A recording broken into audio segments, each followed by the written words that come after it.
Listen closely. The greatest battle you face is not in the world, it is in your own mind. Your mind has two options: obey you or rule you. If it rules you, your life becomes a cycle of hesitation, fear, and wasted potential. But when you take command, your mind becomes a weapon sharper than any blade. Your mind is not your master, it is your servant. And it will obey only one thing: your dominant thought. Not your dreams, not your hopes, your dominant thought. The thought you repeat, the thought you act on, the thought you refuse to let die. If you think weakness, you will live weak. If you think strength, you will rise with it. Every result in your life is the echo of a thought you allowed. So stop allowing thoughts that insult your destiny. Discipline is the door to mental control, not motivation. Motivation fades, discipline commands.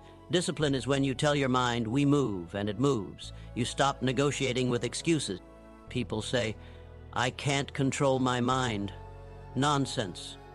You control your mind every time you choose to wake up early, every time you override laziness, every time you push through doubt, every time you decide what matters more, your feelings or your future.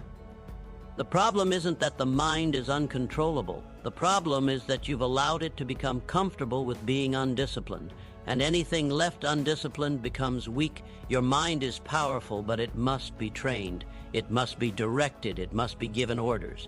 Without orders, it invents its own. Without purpose, it manufactures distractions. Without vision, it creates illusions of fear. Without leadership, it becomes your ruler. And a ruler without wisdom is a tyrant. To make your mind obey you, you must give it something worthy to obey. A clear intention, a burning desire, a definite goal, a purpose that is stronger than your excuses and louder than your fears. A mind without a dominating thought is like a ship without a captain. It drifts, crashes, and ends up anywhere except where you want it to go. A mind with a dominating thought becomes unstoppable, laser-focused, and impossible to derail. And understand this, your mind responds to repetition, not emotion. You can feel motivated today, but motivation is a spark. Repetition is the flame. Repetition stamps a message into your subconscious until your mind stops questioning and starts obeying. Repeat strength, and your mind strengthens. Repeat weakness, and your mind collapses. Repeat excuses, and your mind becomes soft. Repeat discipline, and your mind becomes a weapon. Every time you act despite discomfort, your mind learns obedience. Every time you choose consistency over impulse, your mind learns order. Every time you stop negotiating with the voice that says later, your mind learns loyalty. Your repeated actions teach your mind who the master truly is. Stop letting emotions lead. They were never meant to. Emotions are signals, not commands. The moment you allow emotions to dictate your actions, you've handed authority to a passing feeling. Feelings come and go. Purpose stays, identity stays, intention stays. Build your mind on the things that stay, not the things that fluctuate. When your mind tries to wander, pull it back. When fear tries to speak, override it. When doubt creeps in, confront it. When distraction whispers, shut it down. You are not fighting your mind, you are training it. You are shaping it. You are forging it into an instrument that works for you, not against you. People who achieve greatness are not superhuman. They are simply individuals who refuse to let their minds behave like wild horses. They grabbed the reins. They gave direction. They built discipline like armor. They taught their minds that excuses are unacceptable, that hesitation is dangerous, that quitting is forbidden, and that obedience is required. Their results are nothing more than the reflection of a mind under command. Your future depends on one question: who leads, you or your mind? If your mind leads, you will live a life controlled by fear, distraction, and impulse. If you lead, your mind becomes the most powerful servant you will ever have. A servant that works 24 hours a day, a servant that amplifies your identity, a servant that eliminates excuses and replaces them with solutions. From this moment forward, stop allowing your mind to give orders. Give the orders yourself. Decide what you want, commit to it. Repeat it until it becomes law within you. Act on it until your mind realizes your commands are not suggestions. Transform your thoughts from wandering to targeted, from uncertain to decisive, from weak to unbreakable. Your mind is your servant, but it will only obey a master who knows what he wants and refuses to bend. Take command, give direction, lead your mind, and it will lead you to everything you seek. Control begins with a single dominating thought you choose, not the thought that drifts into your mind, not the thought that comes from fear or habit, but the thought you choose with intention and authority. That one thought becomes the seed of power, the root of discipline, the center of your direction. A mind without a dominating thought is a slave to impulses, distractions, and every shiny temptation that appears. But a mind anchored to a single dominant idea becomes precise, dangerous, unstoppable. It knows where it is going, and it refuses to negotiate with anything that weakens it. Most people don't choose their dominating thought. They let the world choose it for them. They let problems choose it. They let fear choose it. They let other people's opinions choose it.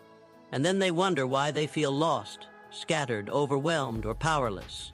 A scattered mind cannot obey you. A mind filled with 1,000 small concerns cannot follow a single direction. Power comes when you decide what thought will dominate, and everything else becomes secondary noise. A dominating thought is not something you casually pick. It's something you commit to. It's a decision that carries weight. When you choose it, you are declaring to your mind, this is what matters above everything else. This is the focus. But when focused to a single point, it becomes so powerful it can cut through steel. That is the difference between a wandering mind and a mind ruled by a dominating thought. One is scattered light. The other is a laser. Your dominating thought shapes your identity. You cannot hold a thought consistently without becoming aligned with it. If your dominating thought is weakness, you become weak. If your dominating thought is fear, you act small. But if your dominating thought is strength, your actions strengthen. If your dominating thought is purpose, your steps become intentional. If your dominating thought is victory, you begin to operate like someone who refuses to lose. The mind does not argue with repetition. Whatever you impress upon it consistently becomes the blueprint of your behavior. This is why you must guard the throne of your mind. Whatever sits there rules your entire life. If you allow self-doubt to sit there, it will command your actions. If you allow laziness to sit there, it will dictate your decisions. But if you place a dominating thought of discipline, growth, wealth, confidence, or purpose on that throne, your life begins to construct itself around that command. A dominating thought must be big enough to excite you and clear enough to guide you. It cannot be vague. It cannot be weak. It cannot be something you kind of want. It must be a thought that fires your ambition and kills your excuses. Something so compelling that your mind has no choice but to align with it. Something that makes you wake up with urgency instead of wandering, and once chosen, you repeat it, daily, relentlessly. Repetition engraves power into your mind. Repetition beats hesitation. Repetition transforms your dominating thought from an idea into a command. Eventually, the mind stops asking, should we, and starts saying, we must. That shift is when you stop trying to control the mind and the mind begins to obey naturally. But remember this, a dominating thought is not enough if your actions betray it. The mind learns more from what you do than what you say. When your actions match your dominating thought, your mind locks into alignment. When your actions contradict it, your mind becomes confused and weakens the thought. So every day you take at least one action that supports your dominant idea. That action becomes evidence. That evidence becomes identity. That identity reinforces the thought. It becomes a cycle of power instead of a cycle of confusion. Control is not about fighting the mind. Control is about giving it a clear leader and a clear direction. The mind does not want chaos. It seeks structure. It seeks order. It seeks a commanding thought that tells it what to pursue and what to ignore.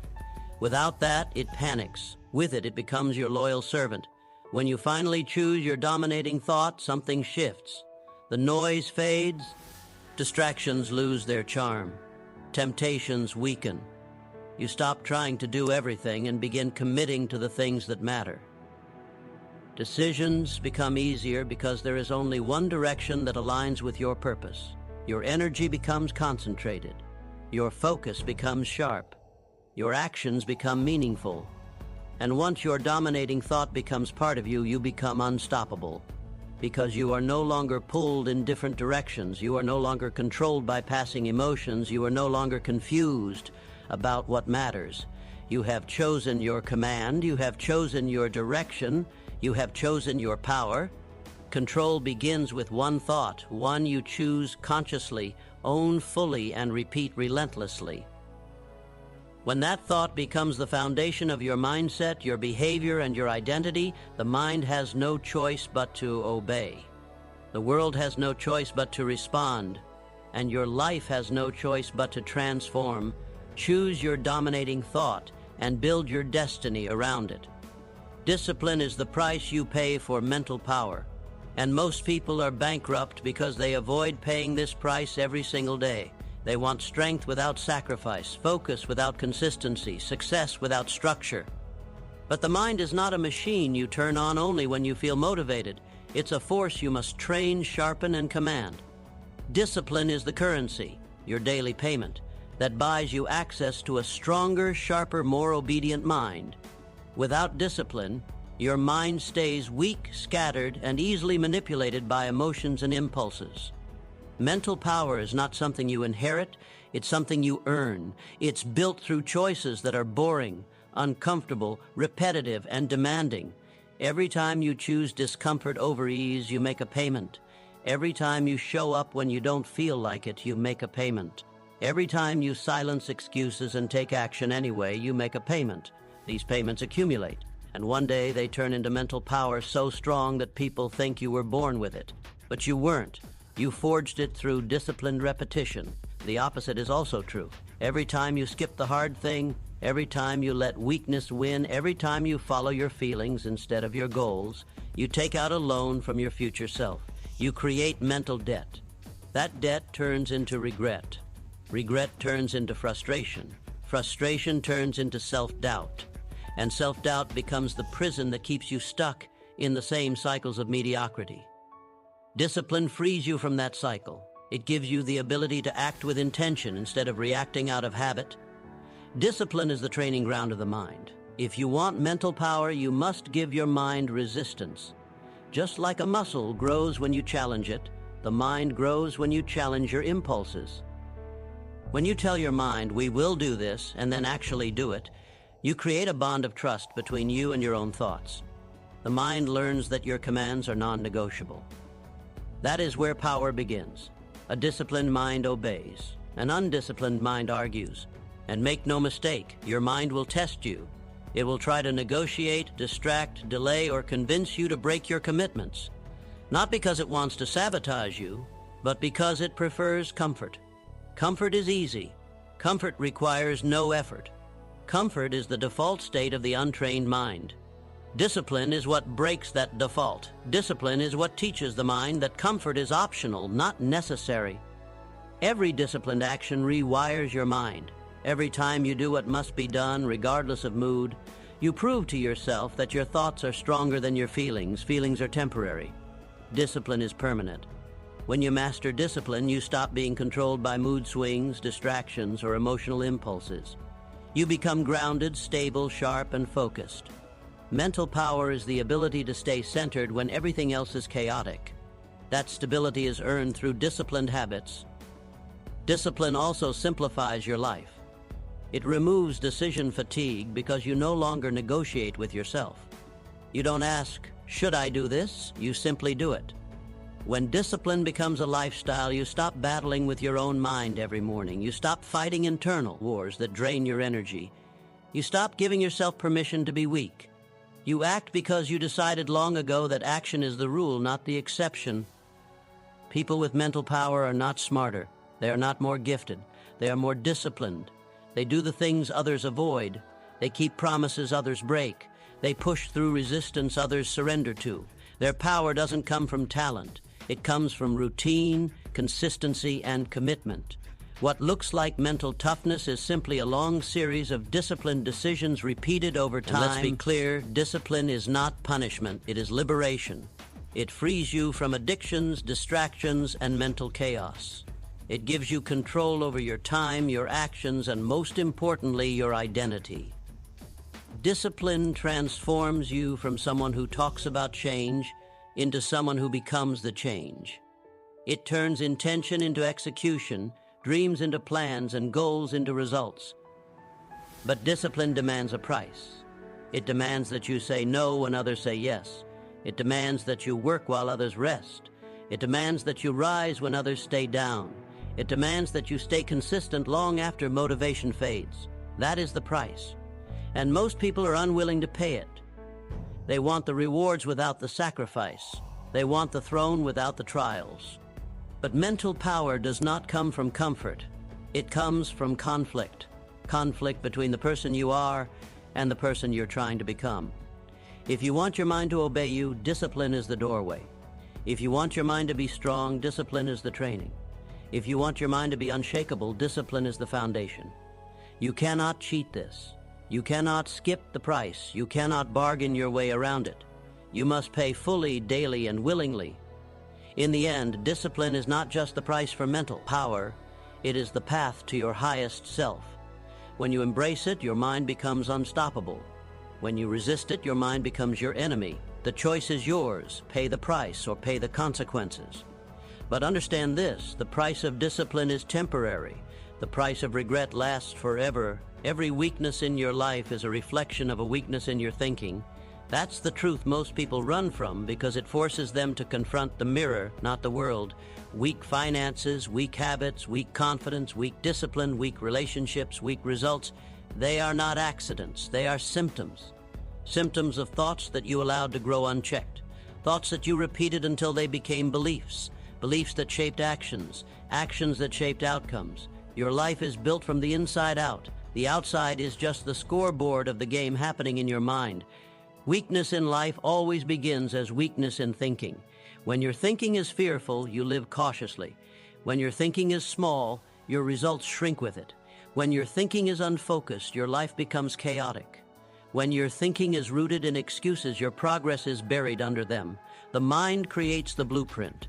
Your behavior is the construction, and your life is the finished building. If you don't like the structure, you don't renovate the outside, you redesign the blueprint. People blame circumstances, luck, timing, environment, other people, even destiny, but no external factor is as powerful as the way you interpret it. Two people can face the same situation. One sees opportunity, one sees limitation. Same problem, different thinking. Same obstacle, different mindset. And the one with stronger thinking always wins. Not because life was easier for them, but because their thoughts were stronger than their excuses. Weak thinking is subtle. It hides in the phrases, I'll try, maybe tomorrow, I don't know how, I'm not ready, I'm scared to fail, it's too hard. These thoughts seem harmless, but they are the invisible chains that hold you where you are. Every time you repeat one, you reinforce weakness. You teach your mind that hesitation is acceptable, that fear is valid, that doubt deserves attention. And your life obeys the mind's instruction. But strong thinking is different.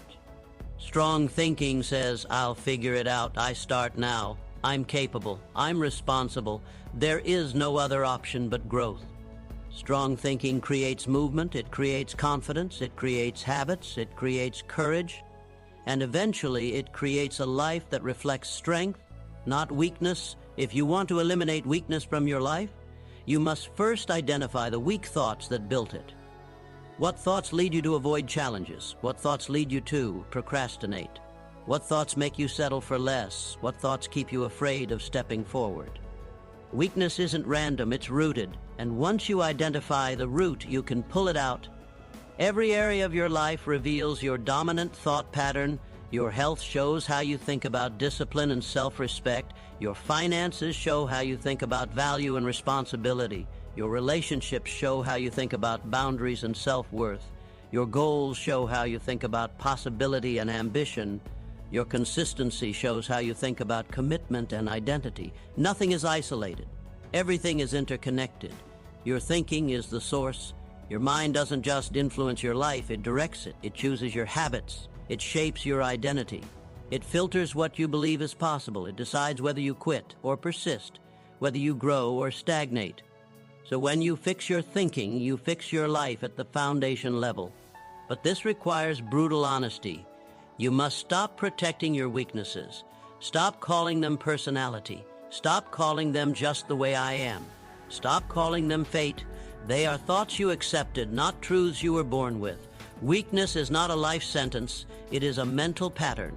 Change the pattern and you break the limitation. Strong thinking is built the same way weak thinking is, through repetition. You must repeatedly challenge your doubts, repeatedly override your fear, repeatedly choose action over hesitation, repeatedly remind yourself that your mind works for you, not against you. Over time, this creates mental muscle, and mental muscle leads to life mastery. The powerful truth is this: your thoughts punch first, and your life gets hit after. Your thoughts decide the ceiling, and your life grows to match it. Your thoughts establish the rules, and your behavior obeys them quietly. If you want a stronger life, you need stronger thinking. Thinking that doesn't crumble when challenged. Thinking that doesn't fold under pressure. Thinking that doesn't seek comfort when faced with discomfort.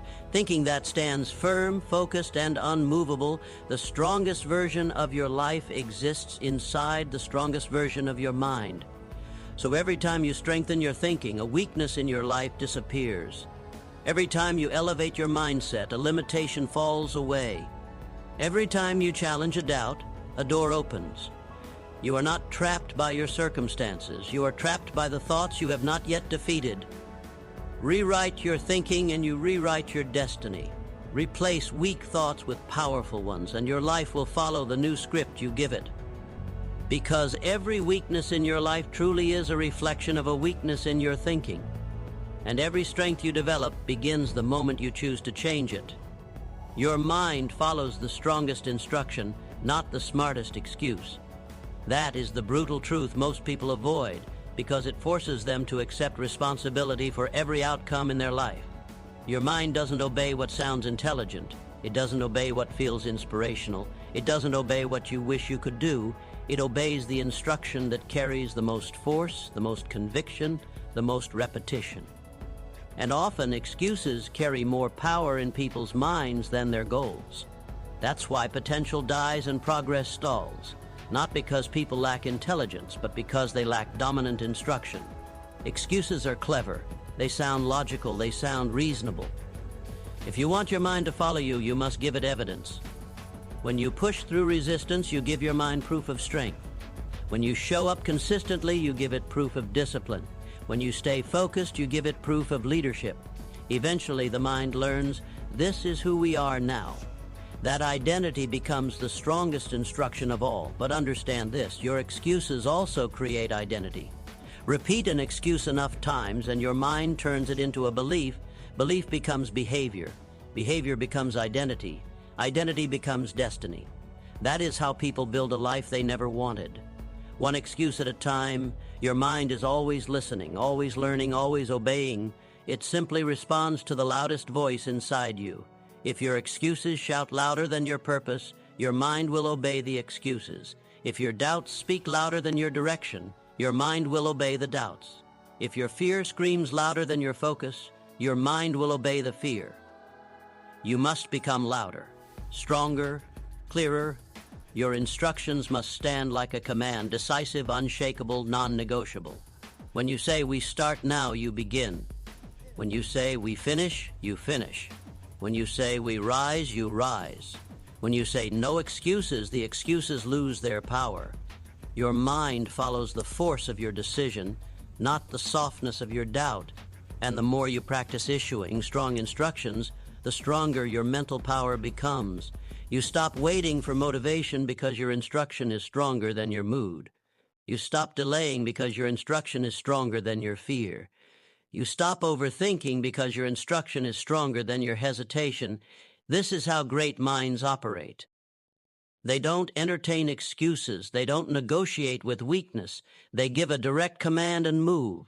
Their minds follow because the instruction is a reflection of identity, not emotion. Your life will change the moment your strongest instruction becomes stronger than your most intelligent excuse. The moment you decide your standards outrank your feelings. The moment you choose action over hesitation. The moment you choose leadership over comfort. Because the mind will always follow. The question is, are you giving it commands or excuses? Build the inner voice that gives strong, decisive instruction, and your mind will obey with power, clarity, and relentless conviction. Repetition is the weapon that programs the mind, not motivation, not inspiration, not random bursts of energy. Repetition. The thoughts you repeat, the words you repeat, the actions you repeat, the identity you repeat. The mind is not shaped by what happens once. The mind is shaped by what happens again and again until it becomes automatic. If your life is not where you want it to be, it's because your repetitions are not aligned with your goals.